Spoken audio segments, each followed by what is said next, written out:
Hello, I'm Alonzio of the Peacemakers, Knight and Pelican of the SCA. I was asked to do a short lecture on the top level information of field commanders and their needs and how it works to be a good leader. Xenophon says that a true test of a leader is if the people will follow of their own free will, even in times of danger. Free will is big with the SCA. We can't make people do tournaments. We can't make people do melees. It's coaxing them to come out, finding those things. James McGregor Byrne mainly discusses transformational leadership versus transactional leadership. I'm going to stick totally with transformational leadership. Leaders inducing followers to act for certain goals that represent the values and motivations, the wants and needs, the aspirations and expectations of both leaders and followers. I'm going to break that down a little bit. Leaders inducing followers to act for certain goals that represent the values and motivations. So there's goals involved. So you're going to hear goals a lot. Leaders are responsible for presenting those goals in a way that the organization values and it motivates them. The wants and needs, that is what the core line fighters and even your sub-commanders or even the commanders above you, the wants and needs, they want that success, they want that direction, they want that help and support, and they need good guidance. Aspirations and expectations. Everybody wants to get better. They want to learn something, they want to feel they're a part of it, and they're expecting the leadership to give them that guidance to help them. Of both leaders and followers. You could be the regional commander, so you have a leader above you that you have to communicate with, and the troops, the core troops below you that you need to be communicating with. So you're going to be talking with both leaders and the followers. This is important to keep in mind. Navandi, who wrote The Art and Science of Leadership, defines a leader is a person who influences individuals and groups within an organization, helps them in establishing goals, and guides them to achievement of those goals, thereby allowing them to be effective. Again, it discusses influence individuals and groups. We've got a lot of that in our melee teams. Within an organization, the SCA helps them in establishing goals. Again, there's that leader providing goals and guides them to the achievement of those goals. That's the wants and needs. That's being there to support them, help them, advise them, take them aside for a few minutes and talk to them if necessary, work with them as a mass, thereby allowing them to be effective. That's what they're going to take away from this. And sometimes as the overall leader, you're going to find yourself, it's really nice being effective. Interesting, unique things. Leadership requires a group phenomenon. You can't be a leader unless there's more than one person. Leadership is goal-directed. There it is again, goal-directed. Leadership assumes a hierarchy. Anytime you've got a leader, you've got the crown, you've got the warlord, you've got regionals, you've got barony troops and leaders, you've got shires, you've got households. A hierarchy exists. Now, the more ego that's involved in this hierarchy, the more strict this becomes, and that becomes a problem. It makes it difficult to move and maneuver. The more educated and the more training that goes into it makes it a lot more effective. People trust in the system. They know the system. They're working within the system. They're not afraid they're going to get yelled at for making a mistake or making a decision. Creveld, who wrote Command in War, believed in C3 or C cubed, depending on how you see it. It's command, control, and communications. You need all three of these in order to be successful. If you don't have command, it's kind of hard to control, and your communications is going to be weird. If you're just somebody out there in the middle of the field randomly yelling things, but you're not in charge, and you're not in control, you're going to cause a lot of problems. If you lose control, you can't command, and the communications is seen as panic. If you do not communicate, well, you're not in command. You have no control. So that's very, very important, that last part. You do not communicate, you are not in command, and you have no control. When you are that field commander, you have to be alive, and you have to be communicating. As a unit commander, you have that luxury of fighting next to your people. That's a small group of people that know you, they know your voice, they're used to being around you, they're used to following you. You can be that shield hero or that spear deity. Your small team is used to following you and is always going to be close to you. They're going to hear that rally. But as a regional commander or a warlord, your weapons form is the army. If it's a regional, you've got your region. And you may be forced to step up from regional to be the warlord. If you find yourself fighting, that means you set down your primary weapons form and picked up your sword and shield or your spear or your polearm and forgot about the rest of them. And I bet you stopped communicating. You can lead your force to the point of contact, but you must move back, survive, and communicate. As warlord, you are the leader. You are the coach. You're the game analyst. You're the cheerleader. You're the first one on the field. You're the last one off the field. And always have the perception of being prepared and happy. Nobody wants to go into doom and gloom, and nobody wants to come up and say, hey, what are we doing? I don't know yet. You've got to have that perception of being prepared. If you're not 100% sure of your plan, you go, we're putting things together. I'm waiting on the numbers. We'll be moving forward in a few seconds. You'll want a staff. You're going to want field commanders, timers, numbers counters, data gatherers, and if you're really fortunate, you're going to have people that can film this and really help out to the next level. Those field commanders are your voice on the field and help coordinate the troops. They help train and they continue your communications. And most important, they can make the critical decisions in a moment as they have your plan and your trust. They're going to go out there and be doing what you've been training, what you've been communicating. They're all on board. They're going with the same thing.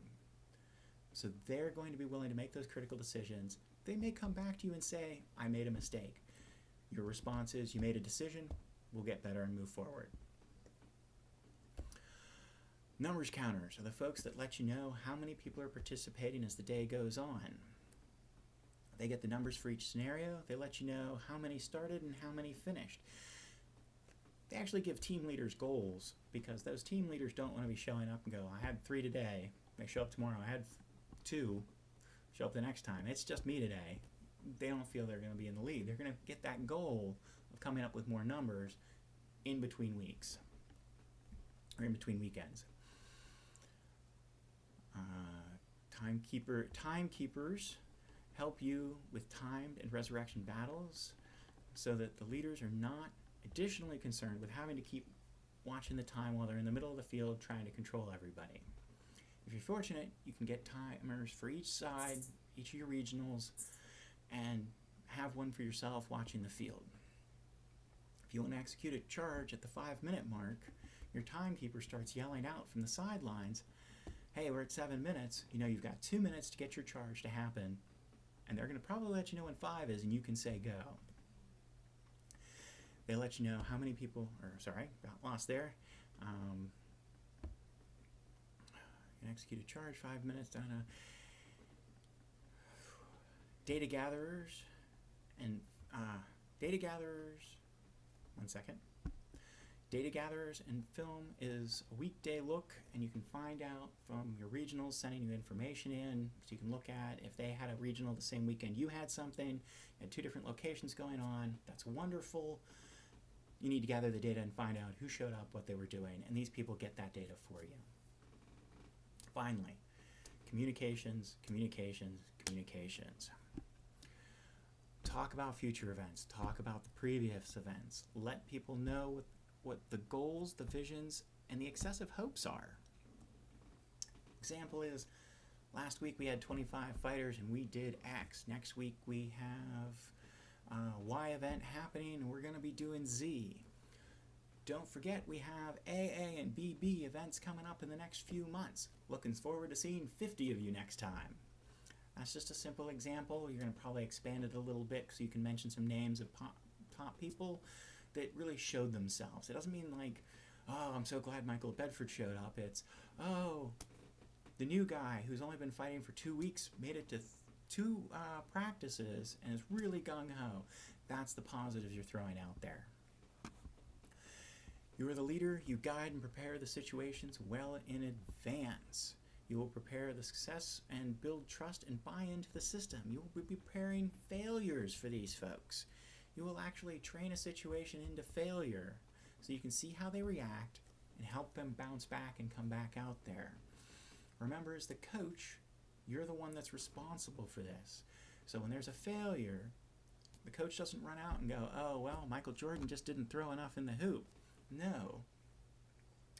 They go, coach goes, I had the plan. We didn't work out the plan as effectively as I'd done it. The other side had a better plan.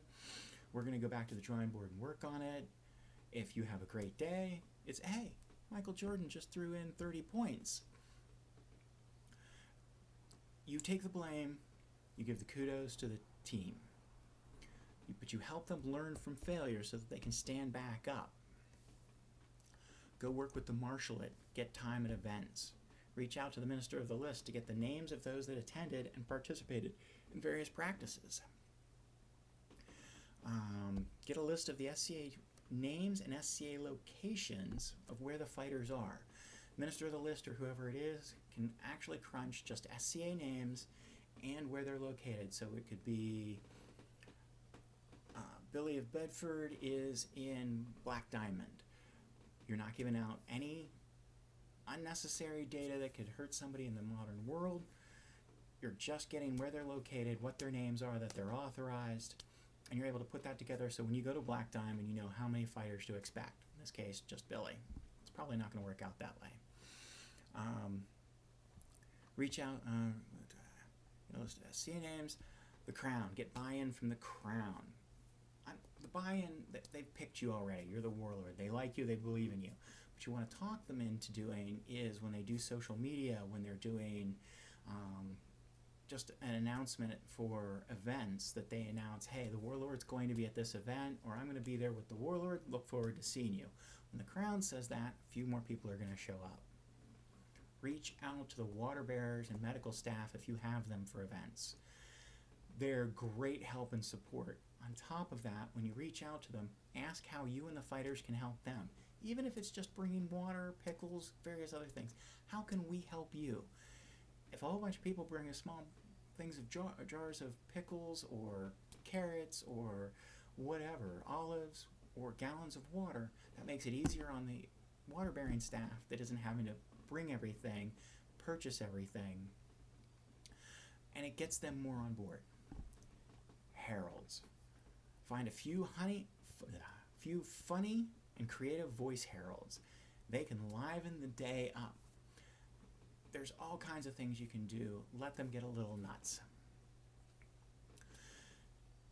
As your commander, you've worked, you've asked to get up here. You're going to want to do the job 6 months, 2 years, maybe 3 years. You're going to want to step down one day.